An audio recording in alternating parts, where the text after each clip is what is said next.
Good morning and welcome into the Pats Nation, your first pregame show of the day for Super Bowl 60. I'm Corso. Baby. That's right. It took me a while to figure out what the hell does LX mean. Can't we say numbers like everybody else? But anyway, of course. So there's CATONE. He's right here. Joe's with us in the booth, and you're watching us on YouTube. And make sure when you're on YouTube, subscribe. Give us that thumbs up. Hey, we got some short reels up there. Make sure you're liking those and leave us a comment. We're always appreciative of that. We had a great heated hotline call yesterday. Oh, yeah. Jen from Cranston talking about Tom. Jen's the best. She's had enough of Tom Brady. She said, trade in your number 12s for number 10 jerseys. That's it. So make sure you give us a call and heated hotline, 855-313-PATS, PATS, message line. Leave us a message 24/7. You can email us also in Corso. What is it? Corso.catone@gmail.com. I must have said it about 8. Who cares about that this week in Super Bowl? All right, you're right. The game is on 6 hours. It's Super Bowl 60, everyone, and the Patriots are in it. Oh, it just feels so good to be home again, doesn't it, guys? Oh, my God, does it? Seriously. So how are we feeling? My wife had to hide the bourbon. I was going to start this morning with eggs. A little shot to get ready. Well, I got to do my good morning. Okay, so I that's the only problem is I didn't sleep at all. No, I didn't sleep. Forget I'm right. Forget it. And so I'm on no sleep. Okay, Sure. and it's always been the problem for all these Super Bowls is what the hell, it's a real problem, Joe. So what happens today? So what will happen today is, 2:00 is the last time him and I communicate. Yeah. Right. Because it's 4 hours. I know it's 4 hours before game time, but we've never communicated. We do a lot of talking before 2, maybe 2:30 at the latest, and then that's it. There's no more. Maybe a text here or there. There's no voice calls. There's some text maybe. That's it. No more voice calls. That's it. Until the game starts, each team gets a possession or so, but there's no more. By 2:00, it's just text. That's it. This is every Super Bowl we've ever been in. That's it. No more. And I don't know how that. I don't even know how that time came about, but that's just the way it worked out. 2:00, no more. Done. Bourbon for you from 2 to 6. Except Joe, 07, the jerk called me and said, I'm here. I'm at the game. The jerk called in 07 after 2:00. He offered to do me violence, Joe, if I went to this game. He told me, I said, I want to take my son to the dump in San Francisco to see this game. He said, if you go anywhere out of your house during that game, I'll stab you. He said, nope, can't do it. He showed me a nicely fashioned chiv out of soap. I did not threaten him with any kind of violence. I don't want attention. Yesterday on Corso and CATONE, we did all the peripheral stuff, talked about the media day, talked about the generalities of this game. Now it's time to talk about the game. We are finally here. We are finally ready to talk about the game. We are finally to give you all the pearls that you need armed to go into this game, understanding what we're looking for. And we want to start. We're going to do it in Drake Mania. We're going to do it in Patch Preview. And we're going to give you Sunday spread and try to make you some money on this game too. But you guys ready to start with Drake Mania? Let's get into it. Let's go. Let's do Drake Mania Super Bowl edition.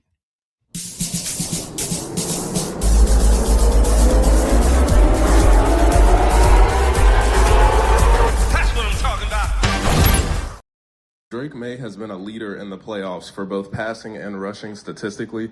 What's the biggest element as far as making him uncomfortable? You have to play great football.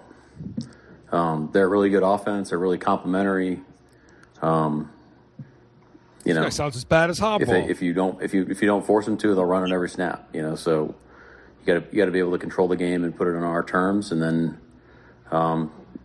the thing that makes Drake so dangerous, in addition to a lot of other quarterbacks in our league, is in addition to the arm talent, the processing, and the movement. He's got a playmaking ability late in plays. So we got to be relentless in how we play, and we talk about 12-1 with our rush. But I'm sorry, but What the hell is wrong with him? he likes to escape up the middle, so we got to build a wall.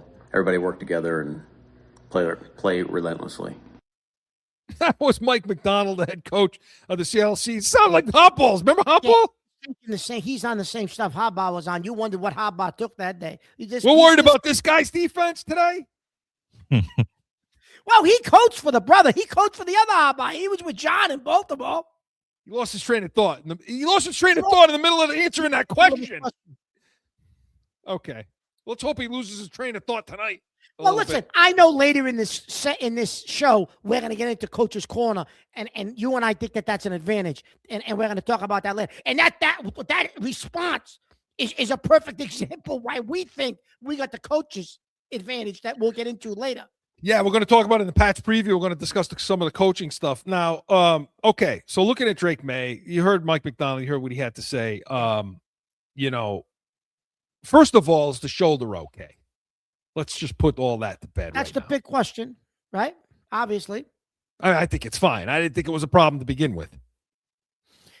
Listen, the guy from Denver definitely landed on it. I get it. Yes, he did. No, you can see it in the replay. Okay, fine. But listen, I think Chris, I think he's tired. I think the shoulder's tired. I think he's thrown more passes than he's ever thrown in his career ever, right? Snaps and everything that goes into being an NFL quarterback, Chris. I think it's mental fatigue. I think it's physical fatigue.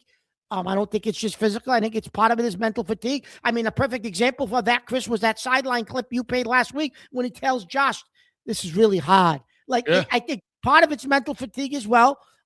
You're right, Chris. I think he's ready to roll. Yeah, they kind of rested him a little bit last week. They said, "Oh, he's sick that day." He wasn't sick. They must have said, "Go study film. Go with Josh, study film. You don't need to throw the ball today. You're good." Right? They knew what they were doing to get him ready for this game. Nothing a shot of cortisone won't fix. Yeah. No, right? yeah. I mean, absolutely. Joe's right, absolutely too. I mean, they're going to give, if there's any pain at all, they'll give him a little something. He'll be fine, So I'm not worried about the shoulder. I was never worried about the shoulder. What I was more worried about is the weather. I was more worried about, I don't like the way this kid plays in weather. He hasn't been good in any weather game they've had. 60 degrees today out there, and it's going to be 50 in the second half of the game. Yeah. Perfect conditions out there today, I think. I don't think it's going to rain. As long as no precipitation, right? There was a teeny chance of rain, but I don't even think that's on the forecast anymore. Good. So here's the thing, okay? When you look at what does Drake May need to do differently? Because clearly, and I can play if we have time, I'll play the Stephen A. Smith cut on May versus Donald. But Donald's getting all the love coming into this. He's played good. So, he deservedly so. I mean, Donald's an easy guy to root for. He is. I mean, he's not, he came up tough. He came up the hard way. I mean, he dealt with a lot of crap, He did. And got shipped out of Minnesota when he shouldn't have. And they're regretting that. That JJ McCarthy, right? Right. And they're completely regretting that decision now. And so he's an easy guy to root for. But with Drake May, so we talk about what does he need to do differently that we haven't seen this postseason? And that to me is contested. You got to, I said last week, the way I termed it was let her rip. Yep. Let her rip. Let this kid play. I think they had him so wound up in that Denver game. No turnovers, right? That it was like, and then the decision was made early on in that game that, hey, points are going to be at a premium. The weather's coming. We're shutting this offense down pretty much is what they did. And so this week, though, 2 weeks off or a week off in between, the weather's better. Now it's time. Yeah. So some of this is going to be, you talk about contested catches. Collinsworth terms it contested catches. Chris Collinsworth, he'll be doing the broadcast. This is what he had to say. The hard part, honestly, for this game is going to be for Drake. He's got to throw contested catches in the Super Bowl. If you throw enough of them, you could get some interceptions out of it. And I believe he's going to have to be willing to take the risk. It's hard as a young player. You don't want to be the one that makes the big mistakes. But this crew deserves a chance at wide receiver and tight end to go make the plays they've been making all season long, and I think they'll get that chance. And that's Chris Collinsworth of the NBC. He's going to be doing the broadcast. That's pretty much what I'm saying. Is you got to let up. You got to go, man. You got to take the chances now, because Seattle's going to be in such a situation. The way their defense is constructed, the windows are going to be really tight windows to throw in with this team, in my opinion. Now, the Rams had some guys wide open. They did. And granted, the Rams have better receivers than we have, Chris. Right, but they have backs open too. And Devontae Adams, you know. They had backs open too, though. They did. And tight ends. Yeah, no, they did. They did. And when we get the Pat's preview, listen, he threw for 400 yards just about, Chris. Right. So it's possible. You can look. I think he's going to get a cleaner pocket. And like I said, in the next segment, when we go through the offensive keys to victory, we'll talk offensive line. But I think he's going to get a cleaner pocket, Mark. I do. You know, I think it's not going to be as difficult as Houston was to block up, because they don't have menacing ends that just bear down on you play after play after play, and they don't stop. But this is a team that rushes 4, and we'll discuss that. But as far as May is concerned, yeah, his ability to be able to to set his protections properly, to help Campbell and Wilson figure out those 2 and 3 man games over there, and when there is an overload, is to get in and out of the right play. That means that McDaniels is going to calm him down, because Mark, he's going to see a lot of cover 4. He's going to see a lot of cover 6 in this game. He is, and I know you're going to get into that when we get into offensive. Yeah, what the hell is cover 4? Cover 6? You'll break that down later for our viewers. But Chris, the big thing is going to be, yes, he's going to have to be able to understand what he is seeing, because this team does on the back end disguise coverages, right? That's one of their strengths, Chris. They do. McDonald does a good job at the disguising coverages. He did it when he was with Baltimore. He does it here. That's part of why they've been ranked 1 or 2 all year in defense. You know, a big development this week. His starting safety could be if he plays. I think he's going to go. I think they're saying. I think he'll go, but I don't think he's 100. He's not going to be 100%. He rolled the ankle, so that's something to watch. You know. Yeah. But listen, how quickly can May dissect what he is seeing, Chris? That's going to be the key, because they're going to try to confuse him. And you mentioned McDaniels. McDaniels is going to have to really help this kid in this game, Chris, especially early. Because listen, the butterflies are going to be there, Chris. It's the damn Super Bowl. You're not going to tell me this kid's not going to be nervous, uptight. He's going to have McDaniels is going to have to design, Chris. Maybe it's a couple of rollouts. You always say that. Roll the kid out early. Get him on the move. Let him get hit a little. Get him on the move. Let him hit a couple of easy passes, that are comfortable passes, just to get the blood flowing, get the nerves out. Okay, we're good. You hit a couple of passes. Let's go now. You're good. It's a regular game now. It's not the Super Bowl. It's just a regular game. Pitch and catch. Let's go. He's going to have to do that early for this kid, Chris. You can't start out like he did against Denver. You know, first 3-4 drives, punt, punt, punt, punt. Can't do that. You're going to have to get this kid some confidence early. And if you do, I think he has the ability, Chris, to put together one of the games like he's done during the course of the season against this particular defense. He does. And I think a lot of the stuff he's going to have to see in this game is going to come down, because Seattle will give up the checkdowns. They will, Joe, you're going to love this one. Seattle will give up the Ramondre Stevenson out of the backfield. This is a perfect game for Joe. He's going to love this, because I think Henderson, can have a game too. He needs to be looking for him. He needs to be trying to get him out on the edge. If this is a team that's only going to be rushing 4, Drake May has got to get them in plays that take advantage of that. Okay, that really push the center of that field and the openings in that zone. So you will see tight ends come open. You will see running backs come open. You'll see digs. You'll see those hole shots and those over-under routes and those sideline hole shots, those in between that he's been great at all season long. And he's just got to be able to take it, Chris. He can't get nervous and hesitate, because if you hesitate, the hole will close. He's got to be confident enough in that hole shot, Chris, to do it. Boom, there it is. Bang, hit it. You know that's what I think. That's what I think Collinsworth means when he says you got to throw contest. You got to throw balls that you're a little nervous to throw. Absolutely. Absolutely. That's what it is. And if you throw the pick happens, but you got to take the shot. Chris, he threw a couple of balls in that Baltimore game. One was up in the corner for a touchdown, the booty, right? Yep. And did Booty drop that ball or did he catch it? I forget. But he threw it up there for him. It was contested.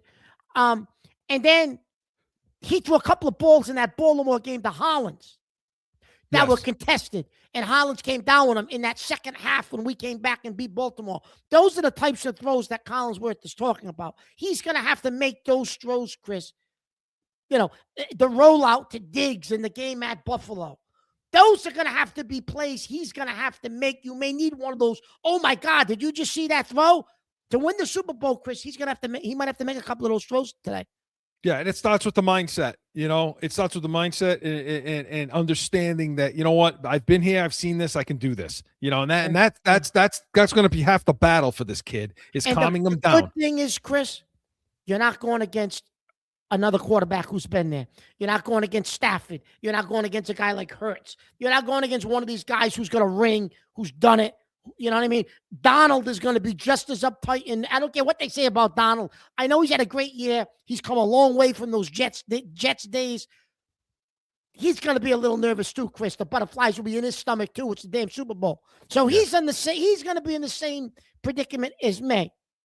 So as long as they could keep May looking up and not down. Yeah, not down. If May starts looking down at the rush, now we got a problem. Now we have a problem. And you know what? Use the legs. Use the legs. When it's there, take it. Use it. This is it. Listen, there is no tomorrow. There is no tomorrow. All right, Rock. One more round. Listen, Chris, Stafford had lanes to run through, but he just can't run. At his age, he's not running anymore. Absolutely. But there were lanes for him. And you said that. You said, Mark, May's going to run right through those holes. Stafford didn't because Stafford can't do that anymore at his age. And it's the one thing that people haven't been discussing enough, which is this. How many quarterbacks has Seattle had to deal with that had that ability? Not many. Not many. No, not many. So this is new to them, having to deal with Drake May and guy that can get out and move and run and you know, you can't be as aggressive as you may want to be when you got a guy that can do that stuff. So I guess the long and the short of it is he's got to be calm. They got to get him calm, and they got to get him in the flow of the game so he's not thinking and just playing. Because if that dude decides he wants to just play, he may throw 4 touchdowns in this game, and he may run for 2. Who knows? You know what I mean? That's kind of what we need. That's the shot we need. Can't be conservative now. Those days are over now. It's like in that first Super Bowl when Brady's about to go on the field and Bledsoe grabs him and says, "Listen, go F and sling it. F it, go sling it." He tells him, "Let it." Right? He said, "F it, go sling it." So that's what we're telling you, Drake May. F it. Let her rip, baby. Let her rip. Drake Mania was presented by Corso and CATONE, the real deal New England Field, Saturdays, noon Eastern. Hey, tune in next week. Going to have a breakdown of this Super Bowl and all. We have CATONE's comments, B's and C's, anything you bring to the table. But when we come back, going to go into Pat's preview, give you our offensive keys to victory, coaching, and so much more. Stick around. Guess what? I got a fever. And the only prescription is more CORSO and CATONE. Saturdays at noon.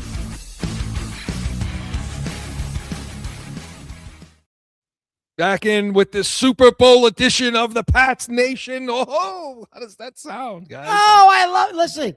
Oh, bring it Joe, inside. listen. I said it yesterday on the show, Chris, when we were 2-2, you said, Mark, we're going to go 15-2 and go to the Super Bowl. Like jokingly, right? Well, we were 14-3. We were in the Super Bowl, right? See, I knew it. Clairvoyant. Oh, yeah, you knew it. You knew your ass. You knew it. Well, let's see what else we know, and we're going to talk about in Pat's preview, offensive keys to victory. Joe. Pat's preview.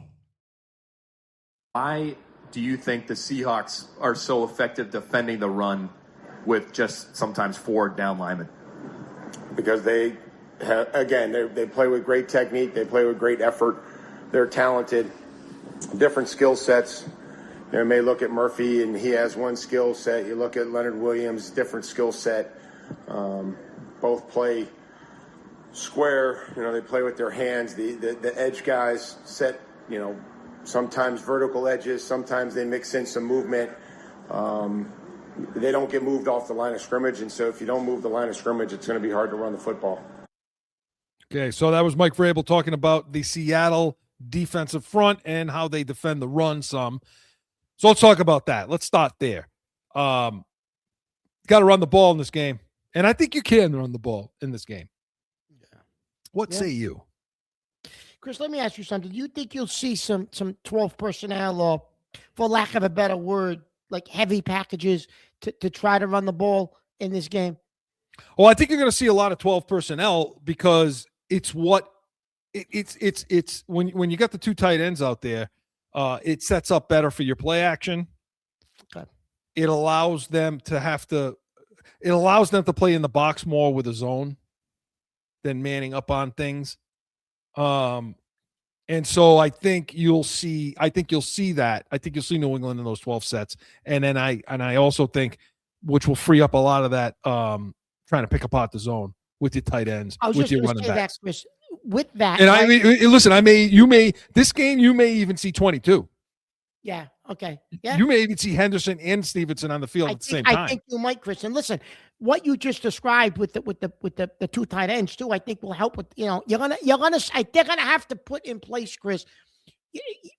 I know that this pass deep rush isn't probably as good as Houston's. Oh, they're efficient and they're talented, but they're not efficient as and violent. they're talented. So, Chris, I think they're gonna have to use the quick passing game to attack the zones, especially on that quarter side. And I know you were talking about, they play, 4 and 6, right? But on that quarter side, Chris, to negate that blitz, they're going to have to use, I think, the tight ends and the running backs to help with that. And my prediction, Joe, and Joe's going to love this, I think Henderson's going to break one today.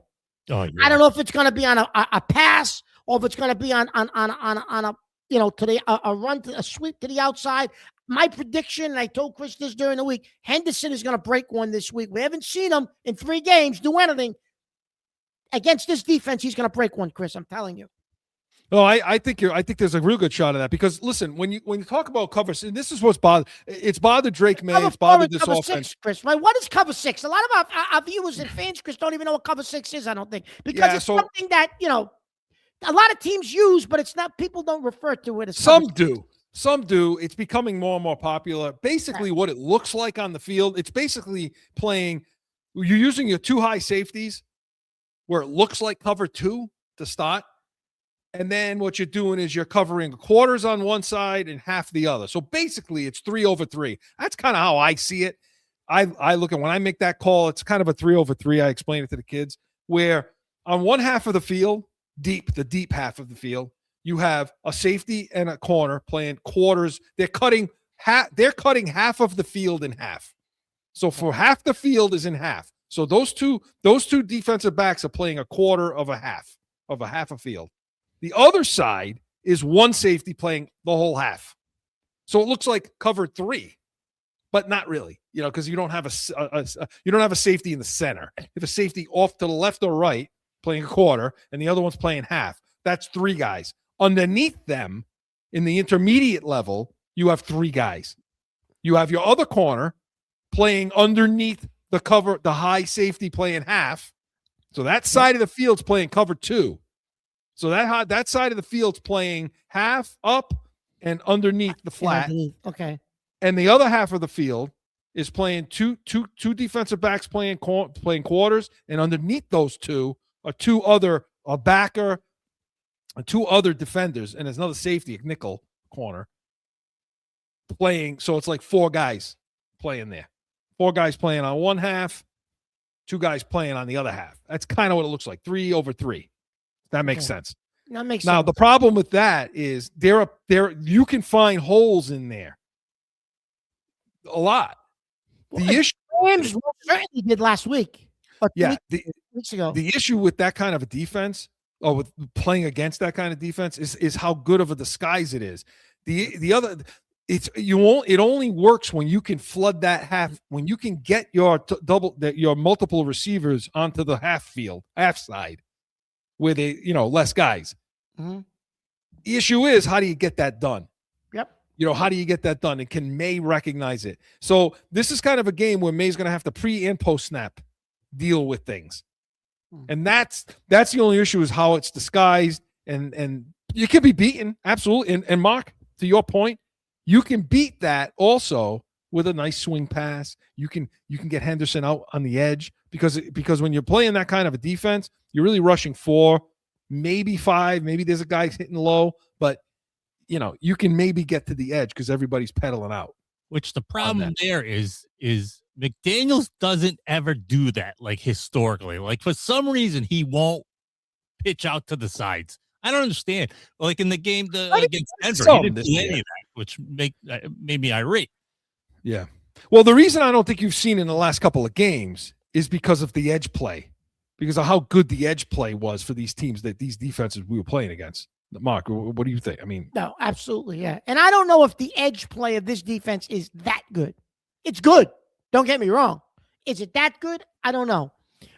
Chris, so this team will play. They'll sit in cover cover 6, like at least 20% of the time they're in cover 6, Chris, which is not constant. Like they're not in 80, 90%. No. But 20% of the time they're in cover 6, Chris, which is one of the highest percentages in the league. So May's definitely going to see that. He's going to see it because he didn't react well to it this year. So he's going to see it probably more than that 20%. So you're right. He probably will see it more than the 20% because he didn't react to it well. You're right. But they're going to be in zone like 70-something%. Yes, they are. Some version of a zone. Yep, they will be. Now they if they're that concerned. I mean, cover 6 is designed to eliminate deep shots, deep balls. Mm-hmm. But you can catch it. You can catch a cover 6 right where you end up with that. You end up with 2 wide receivers going into the zone where the single safety is playing half, and you got a 7 route going and you got a seam route going. You put that safety in conflict, like a corner route and a seam route. You catch them in that, you're scoring a touchdown. And that's what the Rams did. Yes, they did. And I'll tell you what else this team allows, Chris. I believe, and I don't know if our receivers can take advantage of this, Chris. This is where you need a true number one. But you got to block it up too. You got to. But this is where you need a true number one, Chris, because this defense has given up yards after catch.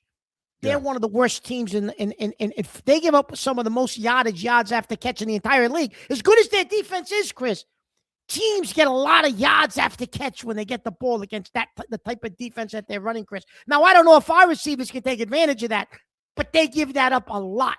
They're one of the worst teams in yards after catch, but yet their defense is a top 5 defense. Yeah, and it is because they confuse quarterbacks.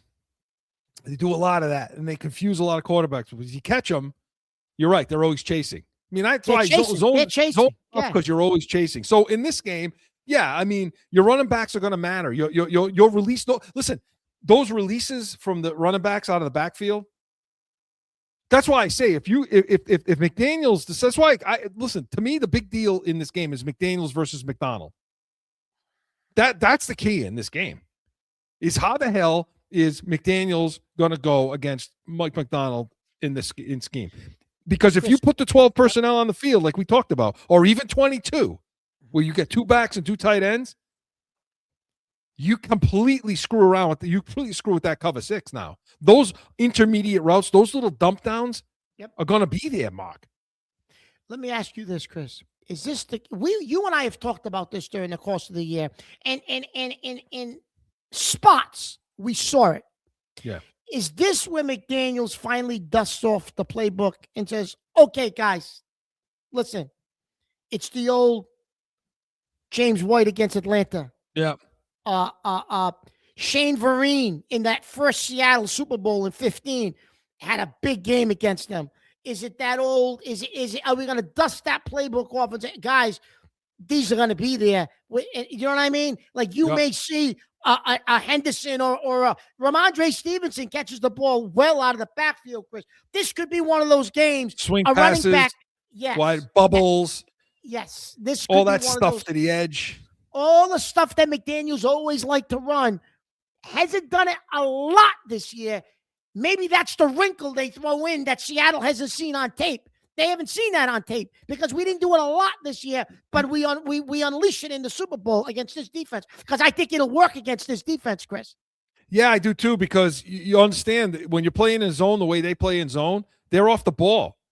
I mean, they're 10 yards off the ball. So Yes. so those swing passes are easy 5 to 8 yard completions every time. And you just a million, you death by 1,000 cuts. And maybe that's what's going to have to happen And today. what it does is it forces them to come forward. It forces them to flare out. And it forces too high safeties to be too high safeties traditionally, which means now we can run the ball. Because listen, the way our offense has struggled, and it has struggled the last 3 games, obviously, I think you need to throw something else on this defense and get them on their heels. That where McDonald says, "Shit, they haven't done that all year. That wasn't on tape. This is what they're doing with the running backs. Yeah, we did that. He did that 10 years ago. Well, guess what? He brought it back because you haven't seen it on tape all year. Yeah, you got to dictate. You got to be in the position to be and dictating. Joe will be to them. thrilled if that happens. Joe will be thrilled. Well, you love the dink and dunk. He That's what he loves it. likes.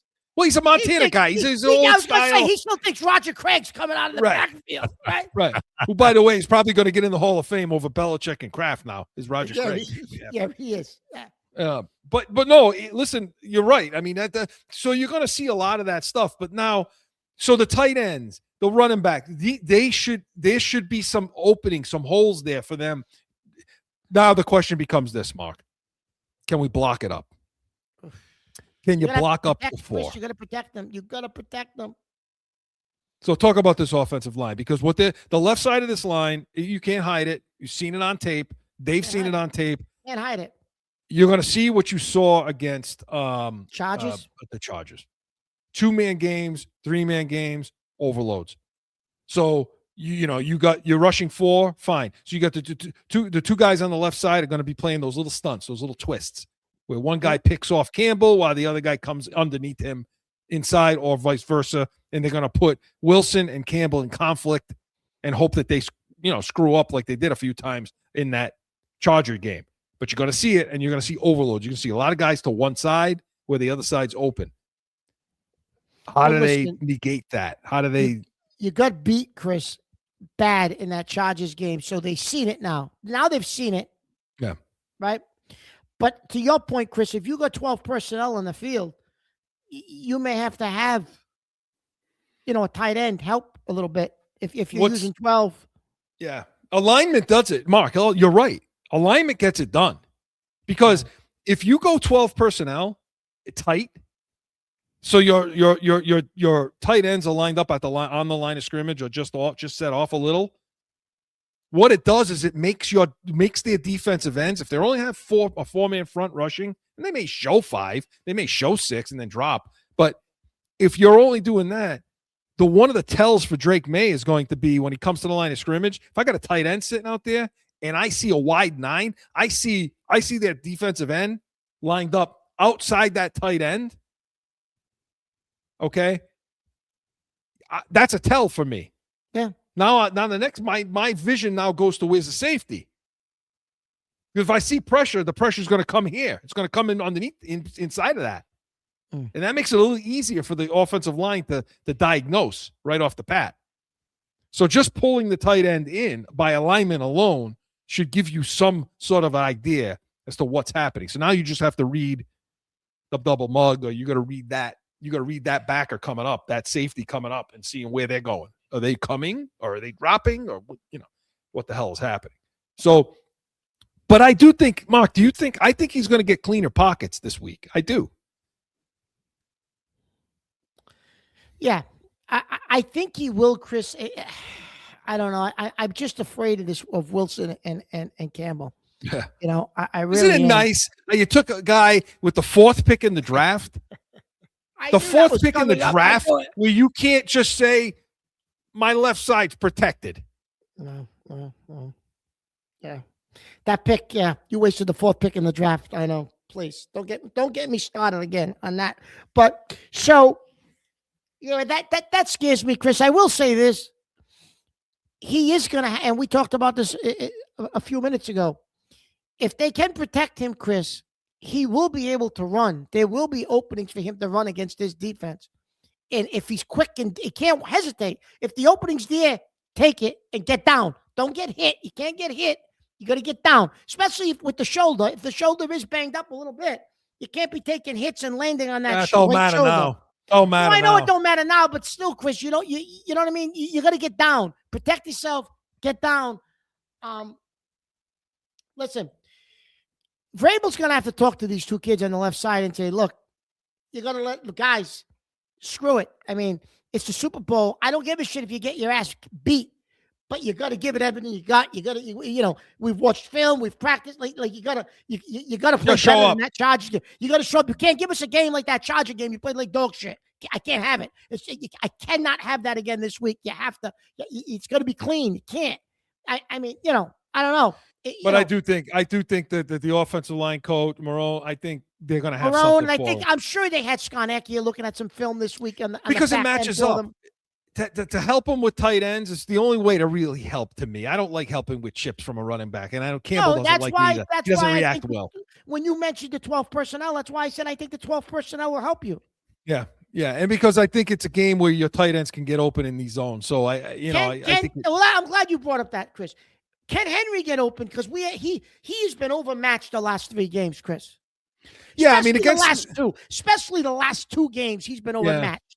I understand that, but I think because of the amount of zone that's played against this team. Now again, they get on shoulders quickly. They do. They'll get on your top shoulder quickly when you release into a zone, and they'll see it. But I think there'll be openings. But again, they're going to be quick windows, and it's going to have to be decisive. Yeah. I mean, May is going to have to be decisive in everything he's doing, So, no, I think he's going to have cleaner pockets. I think it'll be a cleaner game. Only because the weather will be bad. Just everything's, The weather, Chris, is going to be a huge factor. I don't know if people have been talking about everything but that. Listen, I think people are undervaluing the effect the weather had on this kid, Chris. Yeah. And listen, he's going to have to get 1,000% better if you're going to be a quarterback in New England. But that's not a problem for today. That's not a problem for today. Take that out of the equation. And I really think that hurt him the last 2 games, even 3 games. San Diego, the weather was not perfect. It was cold, windy. The wind was swirling in the stadium. But the Houston and Denver game, it absolutely hampered his play. 100%. Listen, and by the way, okay, I'm really getting tired of people saying, yeah, Drake may put the ball on the ground against Houston, but he threw the ball well. Chris, he threw 3 touchdowns in that game. No one all year threw 3 touchdowns against that defense. So, no one's talking about that, Chris. You just got to get into his head, Joe. You got to get into his head this week. Yeah. The deep shot. Let's take what they give, take what they give, and we'll take our chances. I don't know if I think people are, because they lost, people are forgetting. And you said it to me, Chris. Wow, that defense isn't just good. They're elite. Like, I don't know if people realize how good that Houston defense really is. They're the best defense in football. There's no comparison to that defense, Chris. They got dudes at every level. They got dudes that not only are they smart, athletic, but they got guys at every level. Seattle's got a good defense. They're not Houston. They're not Houston's defense. Witherspoon's a good corner. That safety who, Imunori, he's hurt a little bit. He's dinged up, but he's played great for them. They got some good linebackers. Seattle's defense is professional. It is. They're smart. They're schematically coached. Their scheme will be sound. Yep. That's why I keep saying it. To me, the key to victory, and I'll give you a final key to victory now. To me, the key to victory is McDaniels dictating. McDaniels has to be dictating to McDonald. I will agree with that. I will agree with that, Chris. I won't even add to that. That's the key. You're 100% right.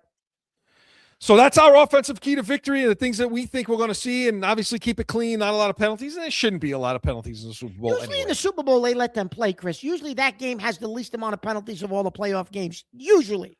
Right. So we'll see what happens there. But this portion of Pat's Preview was presented by CORSO Law Group, CORSOLawGroup.com. We come back, going to stay in Pat's Preview. Going to go to the other side of the ball, the forgotten few, the disrespected group, and our defense, all that and more. No flipping.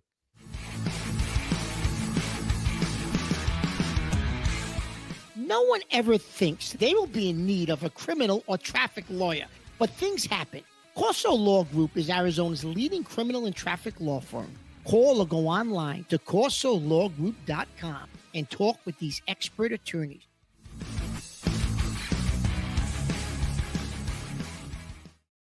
Seahawks, a lot of their big plays have come from play action. Conversely, you guys have been one of the best defenses against play action. What's made Seattle so effective when they use their run fakes, and what's made you guys so effective at stopping those kinds of plays? All these human interest stories, and then Taylor just goes right into the nuts and bolts of it. I know. I love it. You know, you have to be able to transition. If you don't pressure and you don't time up the pressure with play action, again, they're trying to get, people blocking at the line of scrimmage. They're trying to marry their run actions with this system, which as far back as I can remember in this system, and Clint's done a great job of marrying their run actions each week. It's difficult to prepare for. So you get linebackers that are now coming up to the line of scrimmage, opening up passing lanes at the second and third level, and usually finding ways to protect the quarterback with 7 guys in there. So big thing for us has always just been about transitioning and making sure that, we're able to get back, we're able to panic when we're not pressuring, and that we're able to get into those throwing lanes. So that, of course, was Mike Vrabel talking about Seattle's play action game, Mark. And I will say, to me, they are elite. They are an elite play action pass team. What he means when he's talking about that marrying up, and it looks the same.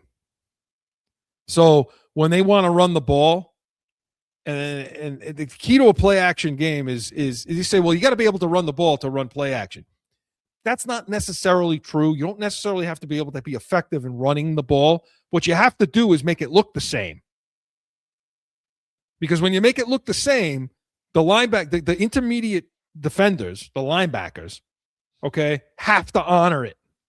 Mm-hmm. They got to honor the run. They got to deal with it. It looks the same. It smells the same. It feels the same. And that 1 step, 2 steps forward, and now it's a play action. That's what he means when he says those lanes behind them are opening up, where guys are getting open. Where the way you beat it is how they've been beating it, which is in zero look, double mug, however you want to call it. Everybody at the line of scrimmage, linebackers in the A gaps, okay? Who's dropping, who's coming off the edge. We had a play against, I'm pretty sure it was Denver, right? Yeah. Where Carlton Davis came off the edge. And what ends up happening is it's set. Everybody's set. Everybody's sitting. Donald's coming up to the line. He's looking at this scene, and he's looking at just straight line across with some guys, some defensive backs sitting out. Okay, this to me looks like it's cover 1 or cover 0. It's all man, or maybe there's a single high safety. I don't know if guys are dropping. I'm in a play action call. Ideally, what you want, Mark, is they don't have to get out of it. Check out of the play action call in that situation. You go to something different, and then you drop. But Patriots are real good at that disguise. And now all of a sudden you got Carlton Davis coming off the edge, and we drop into a zone behind it. And Sam Donald's got his back turned, executing the play action fake, and now has to spin around and see it. Yeah. And here comes this guy off to his right. Yep. And that speeds it up on him, Mark. Yeah, because Chris, you got to get him off platform. He has struggled off platform. And listen, all you got to do, Chris, go watch the Minnesota Viking tape. What Flores did to him. I mean, it's beautiful. He did nothing. They shut down Najiba. They did nothing against that defense. Flores got him off platform, confused him. And Vrabel's watching that tape. You know he is. Yeah. Right? Yeah. Let me ask you this, Chris. Could you, now, I don't know, I'm just thinking of Smith Najiba. Yeah. Can you play cover 1 and yet, for lack of a better word, double him or pay special attention to him and play cover 1 at the same time? Can we do that with him? I'm just thinking of ways you can limit his catches. The problem with him, okay, is the best way I can. The problem with him is he lines up, and you pointed this out last week. He lines up everywhere. Yeah. It's his alignment that's the issue. So it'd be easy if he lined up on the outside. He was an X guy, he was like Chase, maybe he's in slot a little bit. But this dude's in the slot more than their slot receiver, He's in the backfield. They caught a touchdown out of the backfield in the NFC. Chris, he is in motion almost on every goddamn play. He's in. And then that's the other thing. He's moving on every play. Is when you start him in the backfield and then you motion him to empty and motion him out, everybody's rules change on the motion. So everything that was on is now off. So to answer your question, can you do it? Yeah, but it doesn't become a true cover one anymore. Like, so you say, well, all right, I'm going to double him. That's easy to do if he's lined up outside. Okay. Well, I want to double him with Davis and a safety, but I want to play man too. Okay, yeah, that's easy. I mean, I just take my cover one safety and I just kind of let him cheat a little bit to that side of the field. So he's not really playing cover one. It's still cover zero. It's still cover zero because you're playing man. You're playing just doubling somebody.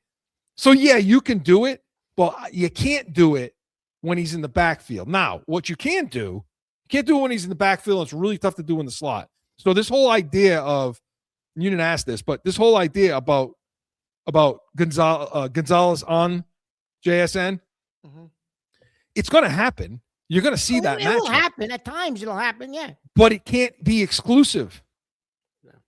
It can't be exclusive because of where he lines up. He's all over the place. You can't take your corner and bring him into the box. Yeah. So if Njigba's lined up in the backfield and all of a sudden you can't take Gonzalez and say, all right, now you're playing inside.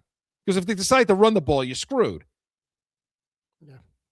So I think you can do what you're suggesting with in and out coverage. Okay. So if you take that assignment, if you take JSN, you say the assignment for JSN is going to be on multiple players now. And we're going to have to trust Marcus Jones as well. And you think Marcus Jones, Chris, could be a key to this game? I do. I think he's a big key. You keep saying that to me. I think he's a big key because I think at the times when Njigba is going to be in the backfield and when he's lined up in the slot tight, okay, and when they, by the way, when they line up tight, that's when the play action comes. Yeah. When they got tight ends on the field and they're all tight in and nobody's wide out, that's when you fear on first down the play action, and you'll see where JSN's lined up. But in those circumstances, if you really want to play man coverage, you can do it with Marcus Jones. I'm okay with Marcus Jones on JSN. I think he's going to lose more. He's going to win that battle, but he can run with him. He's shifty. He can run with them. So, and then when he's on the outside, yeah, then I can see that matchup with Gonzalez. So you can do it. You can do in and out coverage with him to try to, there's a way to take him out of the game.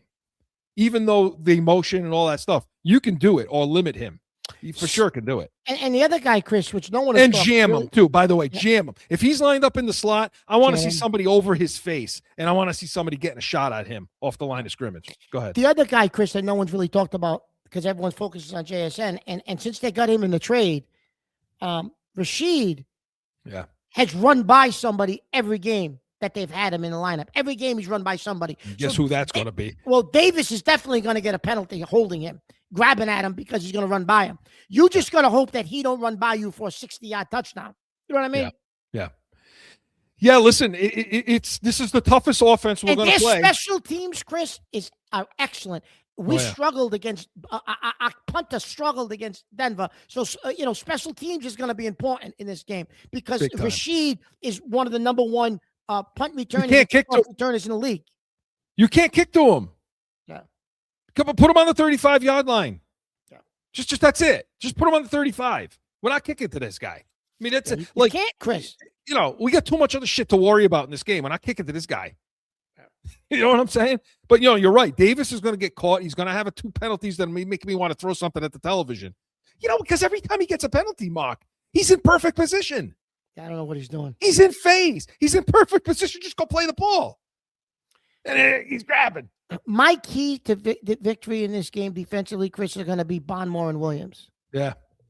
Talk about stopping the run. Talk about the necessity in Walker. That's going to be the key, Chris, because if you have to get them in second and longs, if you let them, if Donald is consistently 2nd and 3, 2nd and 4, 2nd and 3, then he's going to be comfortable. You're not going to be able to get him off platform, Chris. He's going to have to be in 2nd and 8, 2nd and 9, 2nd and 8. You're going to have to stop the run, Chris. You have to. And I think Bondmore and Williams can have a big day.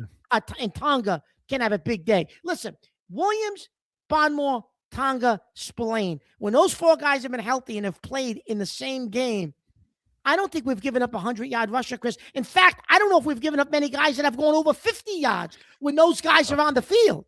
No, and Seattle doesn't really run the ball all that well. And I'm going to be honest with you, Chris. Everyone keeps talking about Walker's a great. They're singing his praises, but do they understand that running game was its most effective when they had a combination of him and Charbonnet is out with a knee injury. Right. When they ran the combination of the two, that's when that running game was at its best. You don't have that. You've only got Walker. It hasn't been the same without Charbonnet. No, you're right. No, absolutely. And that it's a huge part. Win on first down. You got to win on first down at this defense. When this defense wins on first down, now the blitz packages come in. Yeah. Now Terrell Williams blitz packages can come into effect. And now you're speeding Donald up because Donald is you said it. He's a completely different player under pressure than he is when there's no pressure on him. So the whole idea of just sitting in zone. Now, listen, the Patriots played this. They're gonna be sitting, and they're gonna be sitting in some coverages during this game. You're gonna lose your mind. Well, it happens every game, Chris. It does, and they play palms. They play a read 2 defense, which we run it. I run it in high school. You hate it. I don't like it because a read 2 defense is basically a triangle defense on each side of the field, where you're taking your outside linebacker, your corner, and your safety in a cover 2 look, and you're playing like a triangle of defense in that little area. And what it does is it makes your corners and safeties have to read what the 2's doing. You're reading the number 2 receiver that's on the line of scrimmage from the outside in. And when that receiver, you usually are reading a shallow route versus a vertical route. It's a little more reads in the NFL, but generally speaking. So if a wide receiver runs a shallow depth route, meaning linebacker depth or shorter, like a short out or something and in, there's a read. That's your read. So the corner now is sinking, okay, and the safety's playing like cover 2 over the top on an angle. That's kind of how it looks. And then the corner's kind of is taking sink steps and just reading the quarterback to see where the quarterback sets and transfers, and then he goes to the ball. That's the defense they play a lot of, New England. The problem with that defense is coordinators and wide receivers so damn good at stemming routes now. They're running that number 2 receiver, that read 2 receiver, because if he goes vertical, it becomes cover 4. Everybody's in quarters now. Yeah. So you got to read that, and both guys have to be on the same page. And they're so good at running to the line, running to what a vertical route or a shallow route would be. They're so good at that a corner is going to see something, that a safety is going to see something different. And now that's how you get guys on a corner route sitting wide open down the field because the safety's now playing a quarter. And the corner's sitting underneath. And here comes a guy that ran a corner route wide open down the field. Yeah. That's why I hate it. I hate that defense. Chris, I know we're up against it, but real quick, who has the coaching advantage in this game, in your opinion, quickly? Because I know we're up against it. We're going to get to our predictions. I think the Patriots do. I do, too. I think Vrabel has been there as a player. I think he's, I think he's been a head coach longer than McDonald. I think McDaniels. Well, go over his experience. I know we're over, but we can go over to Super Bowl show. Go ahead. Tell me, talk about his Super Bowl experience, McDaniels. Why do they have the edge? I think you heard this guy forget his chain of thought just talking to the reporter. Part of that is also nerves, though, Chris. Listen, part of that is nerves, Chris. Right. Listen, he's also the play caller, Chris, for the defense. Yeah. So his game management, there's a lot going on in a Super Bowl. So he's going to have to, he's calling defensive plays, and you're going to be great point, Mark. I haven't heard this all week. In the Super Bowl. That's big. This is not a regular game. This is the biggest game of this guy's life that he's coaching it. Okay? I haven't heard anybody say that's a great point. That's important. Now, I honestly think, Chris, Vrabel knows how to prepare guys.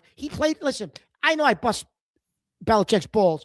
He was a player. He knows what Belichick did to get the team ready. He knows the routine. He knows on what day you do what. He did it as a player for 3. He went to 3 Super Bowls with them. So he has that experience on what types of things you need to do to get a player ready for a Super Bowl. Williams played in the Super Bowl last year, a little bit, but McDaniels has been to what, 8 of them? 10. 10? This is his 10th You don't one. think McDaniels knows how to get a quarterback ready for a Super Bowl, calm his nerves, get him ready, listen, here's the routine. Here's what we got to do. We're watching film on this day. We're doing. Listen, Seattle's never been through this. The coaching staff. I mean, they got a couple of guys who have a little bit of Super Bowl experience, a couple of the assistants, but the top guys on that coaching staff have never been through this, Chris. And it's different when you've never been through it. Everybody will tell you it's different. How do you deal with the halftime show? That length of time you have in that locker room. Vrabel's experienced it. McDaniels has experienced it. They can tell the guys, listen, this is what this is. You're going to have to do X, Y, and Z.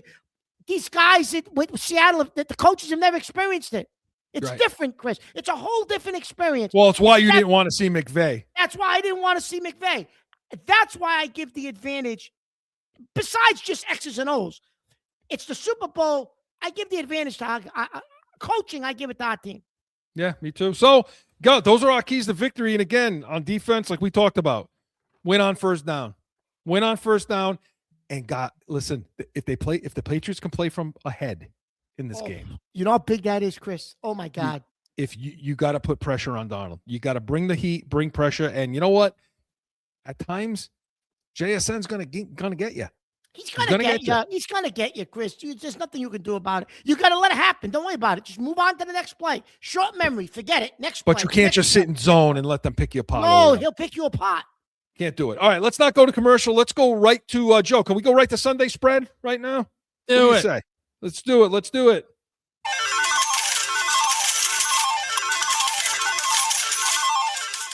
Okay, so here we are. Last one of the year. Last one of the year. We made it. Listen, imagine. Here we go. It's a 4.5 point spread. 4.5, 5, depending on some people are getting 5. Some people, depending on where you are. And a 45.5 on the over/under. Okay. Patriots are getting that. Chris, there's a zillion prop bets. The prop bets. A million of them. Today, there's a ton of them. There's a million. So check them out. Take a look. You could bet the coin toss if you want. You can bet the coin. You can bet how long the national anthem will be. It's everything. It's crazy. I think it's 120 seconds is the over/under on that. I got it going over. You're out of your mind.